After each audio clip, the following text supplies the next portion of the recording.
So really, I don't know why I did all those other guides, because this is actually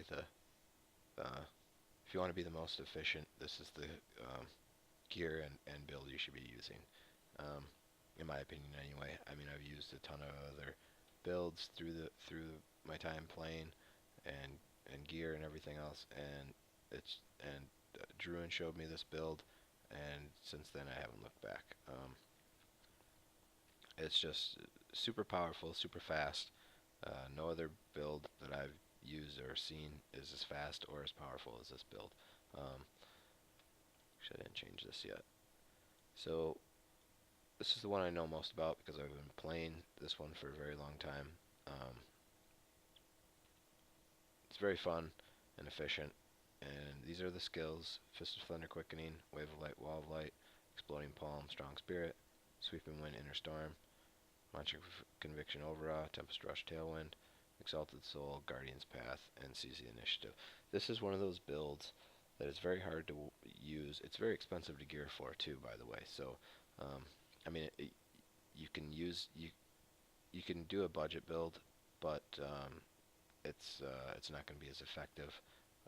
You definitely want to gear out of one with everything for this build, because you want Exalted Soul and the Guardian's Path, and Seize the Initiative is big too, because I've tried this build with Chanted Resonance here and Fleet Footed and other things, but it just seems like I die too much. Um, Another thing is with you need the Spirit Regen on the skills there. I have Spirit Regen on my helm. I use the Hellfire when I'm doing the trash mobs, but I use my Stone and Jordan when I stack up. Um,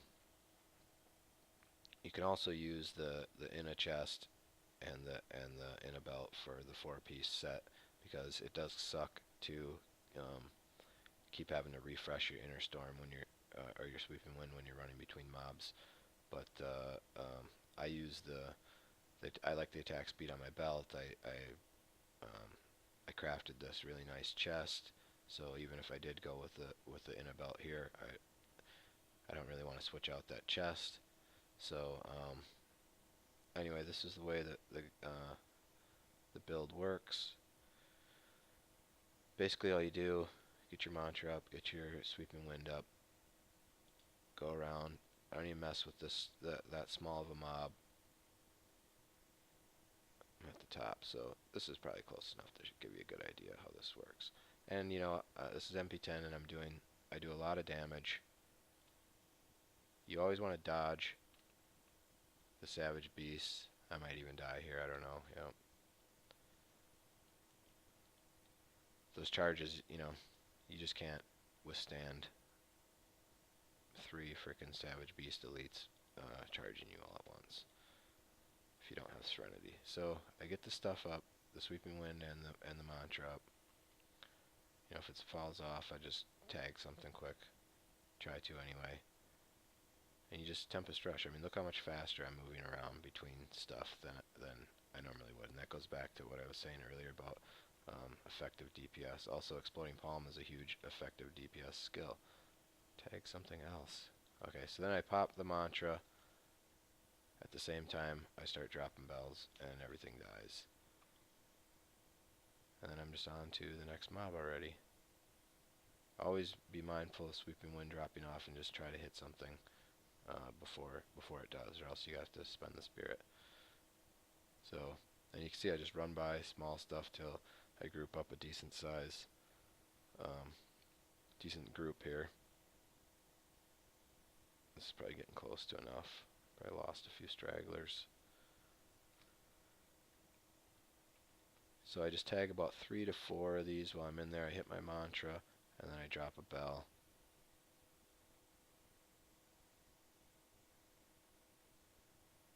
And then I'm just off to the races.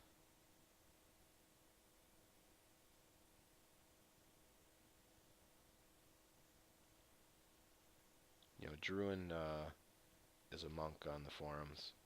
I think he's like a moderator now, or MVP or whatever, but he showed me this build quite a while ago now. I shouldn't say he really showed me this build, but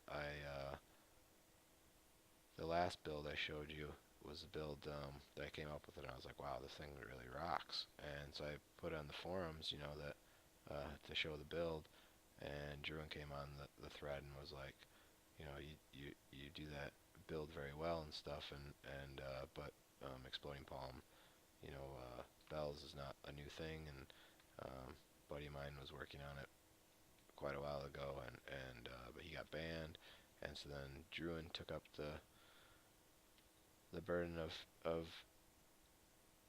figuring out the best build with Exploding Palm and bells, and I was like, well, there's no way that build is better than the one I came up with. I was very wrong. So I challenged Druin, and he wiped the floor with me. We did a video challenge. We posted our videos on the forums, and he just destroyed me. So I was like, wow, that thing is wicked. So then I just dropped all my gear and was like, looked at his build and gear, and I just totally re-geared towards what Druin was doing, and I haven't looked back. And I've had a lot more fun with the game since then. So different strategies are with this is when you have something big. You know, a lot of people just they just that thing's way more has way more HP than I want to sit around and try to bang on for a minute straight just to kill one monster. Well, I'm not going to use the Empowered Shrine just because um, I want you guys to see what this build can do without a shrine. So okay, so even with the I'm just going to run away from this one. Okay, so here we go. We got the Savage Beast, and we got all these guys around, right? So what I do is I tag up a few of these guys with the Exploding Palm, and then drop a bell right towards. Oh, there you go. You saw it anyway. The Exploding Palm on a few of those guys just totally took care of the Savage Beast. And besides that, when you have a two-hand build and you are using the bells, they do so much more damage, even though you don't drop them as fast as as a dual wield. They just do so much more damage. That thing ain't even worth picking up, but I always do, no matter what. Okay, so let me show you an example of this on a tree. Where can I find a tree? Because the trees don't knock back. Here we go. Okay, so the tree is at full capacity. I gotta get off the damn poison. Go for the Savage Beast charge. Okay, I'm at full spirit. I can drop 3 bells on this guy during the 3-second buff. See that? And I must have had somebody tagged up with Exploding Palm there. I didn't want to do it like that. I wanted to show you that it's possible to do 3 bells during the time of your mantra of conviction is up, which really increases your damage. Okay, I should go in here. There's some trees up here. Oh, here's one. Okay, so once I'm at full spirit, I hit the mantra, and then I drop 3 bells. See? Even though that's more spirit than my entire spirit pool, you can attack for a split second. Also, with your other spirit generating gear and skills, you gain enough spirit back to drop that 3rd bell, which is really nice. So here I am at full spirit, mantra, boom, boom, boom, all in the 3-second time span.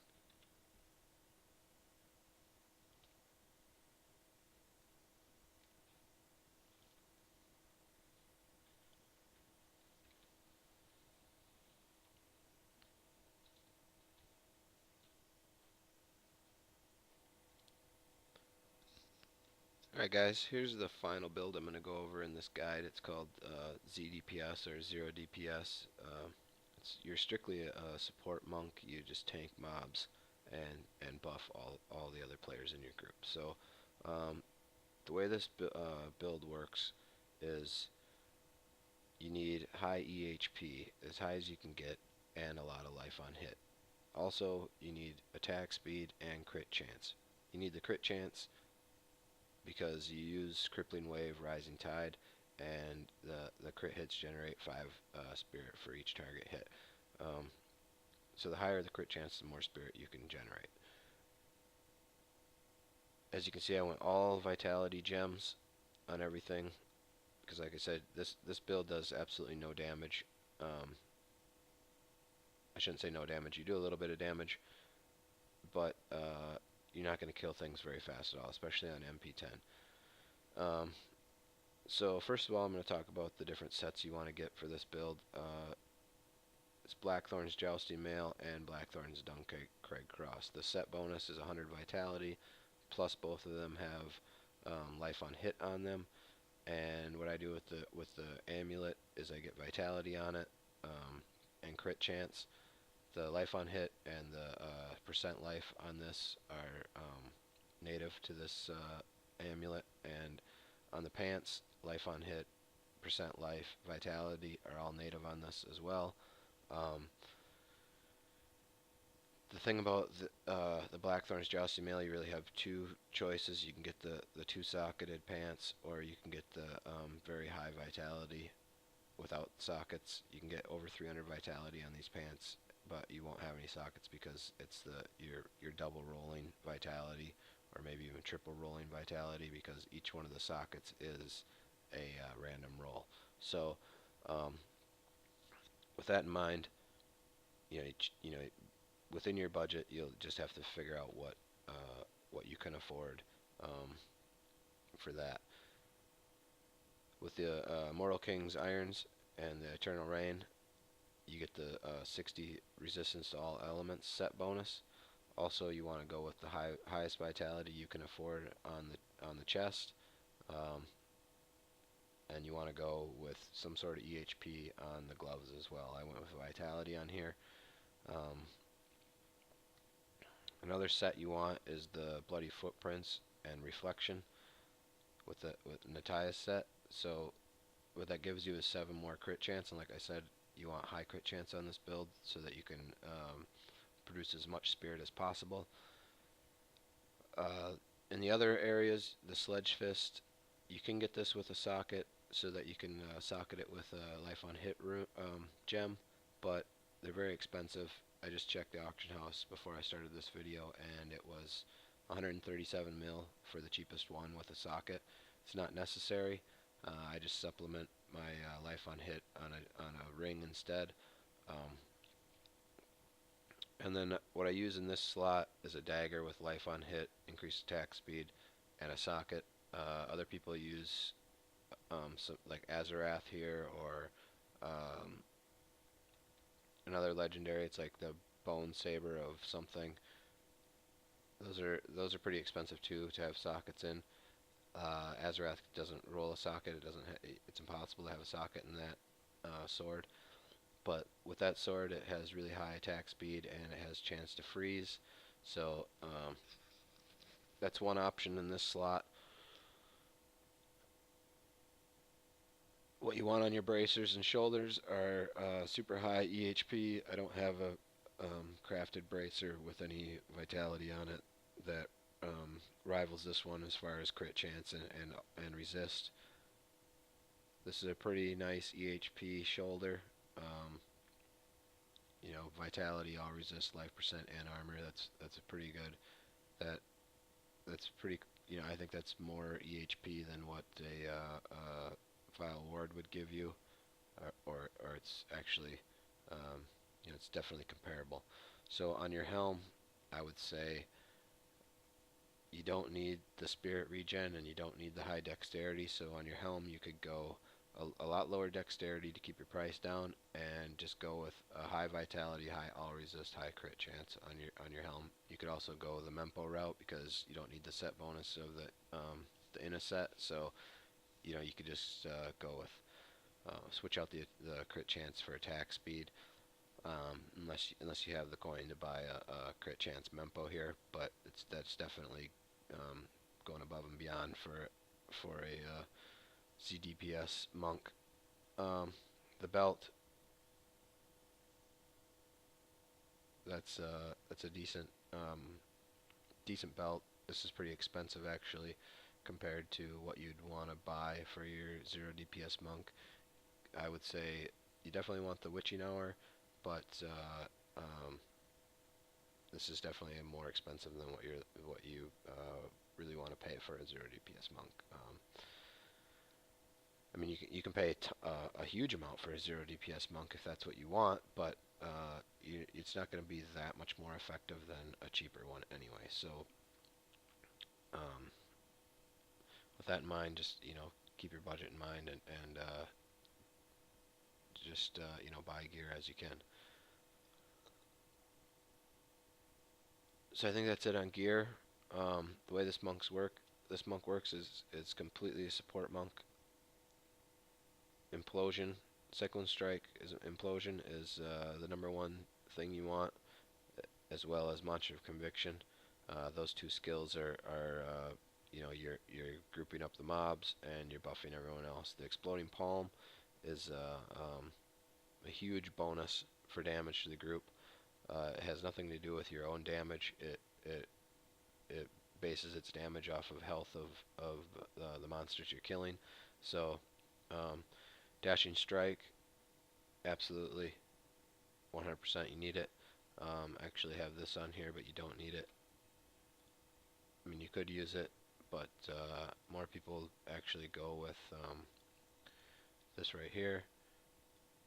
I know it's 2 runes, but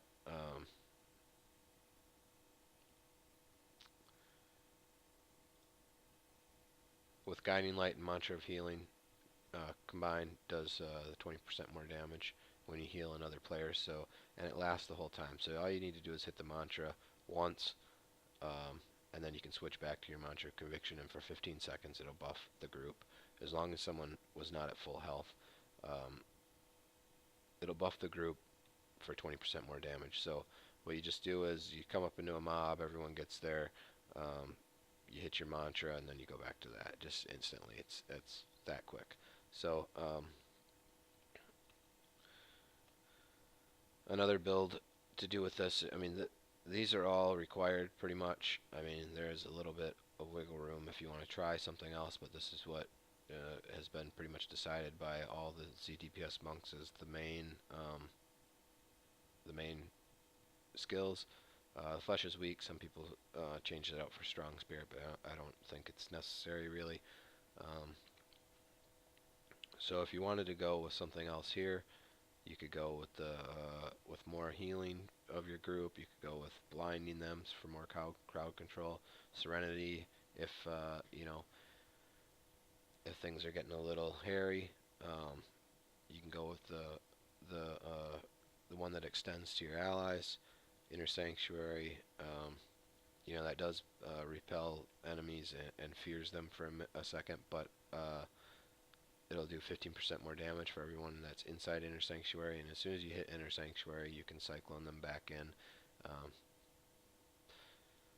There's a lot of different things for that last skill that you can go with. I personally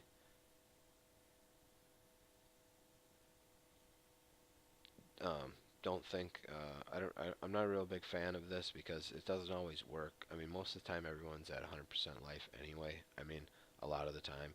So it's hard to you got to keep track of someone's life, and then when they get hit, oh, you got to pop it, and it's just like anything with Guiding Light. It's hard. Some people use Cyclone Soothing Breeze with Guiding Light. That's even harder. Because people in this game usually go, they're at full life, they're at a little bit of, they're at half life, they're at full life. They get buffed right back up because of the life steal. So, if you're not healing them, um, then Guiding Light is not active. So,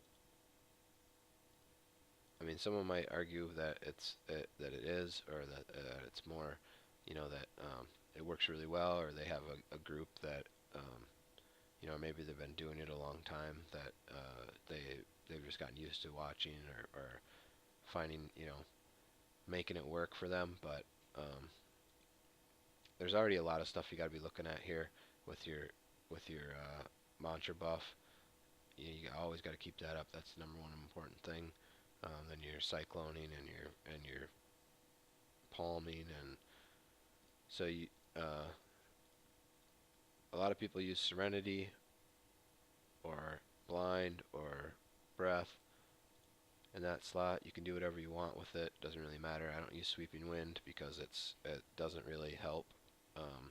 You're not doing any damage anyway. So the only thing might possibly use it for is for inner storm, um, to increase your spirit regen. But um, the life on hit that you get from it is basically nothing if it works at all. I'm not one of the people who have tested that very thoroughly, but I noticed that I didn't really gain more life than without it. So yeah, you can just go with anything you want in that last one. Especially if you want to use one with everything, which is a big deal. Um, then obviously you can't use Guiding Light, because Exalted Soul I like to have because I can spam more cyclones and still keep the mantra evasion up. So anyways, I'll show you a little bit of gameplay of this. Obviously I'm not going to kill things at all, but you'll just see that how well you can survive with this build. I'm just bringing things in, buffing, blinding, palming, keep that mantra up, 3-second buff all the time. Things are just stunned right now.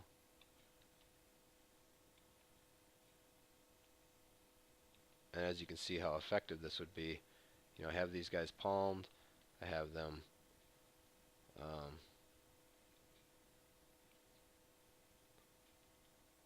stunned, and when the rest of the group gets here,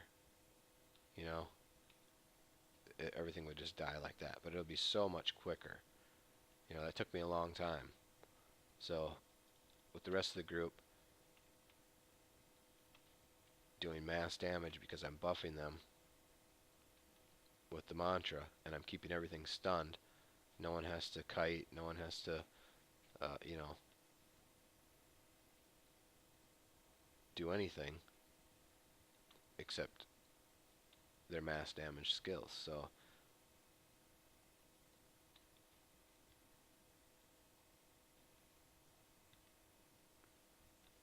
So anyways, your main job is to stay ahead of the pack after everything dies. Stay ahead of the pack with Dashing Strike. Keep your mantra up with the full 3-second buff.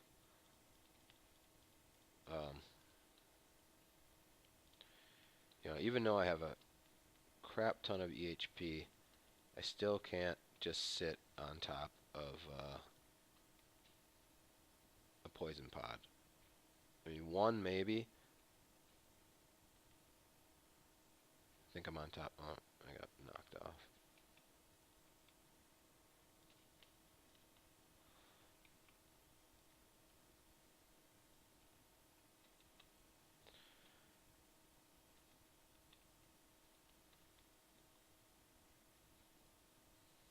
So that's pretty much how you play the ZDPS monk.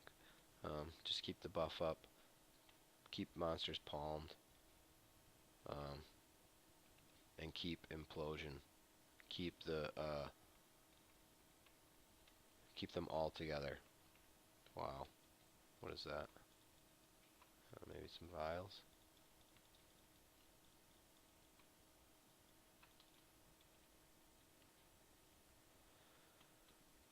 Alright, so I think you got that idea. Just more playing around with the different builds yourself, you'll get a better idea of how they work, and you'll get much better at using them.